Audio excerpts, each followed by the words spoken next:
কতটা রাজ্যের আমরা জল সামলাবো?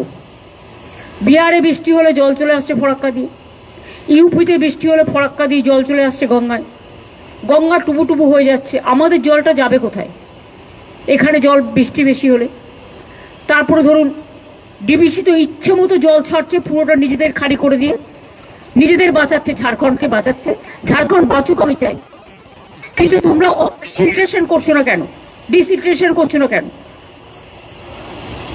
আজকে 20 বছর ধরে বলতে বলতে মুখ ব্যথা হয়ে গেছে। মাইথন, ডিবিসি, পাঞ্চেত কোনো জল ভরবার ক্যাপাসিটি নেই।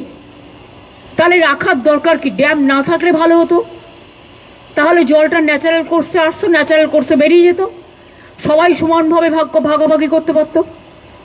টোটাল আমরা ফেস করছি, দক্ষিণবঙ্গ ফেস করছে ডিবিসি, পাঞ্চেত, মাইথন। দুর্গাপুর ব্যারেজ দিয়ে জলটা ছেড়ে দিচ্ছে এবং আমাদের ব্রিজ থেকে শুরু করে সবকিছু ওই জলের ফোর্সে উড়িয়ে নিয়ে চলে যাচ্ছে।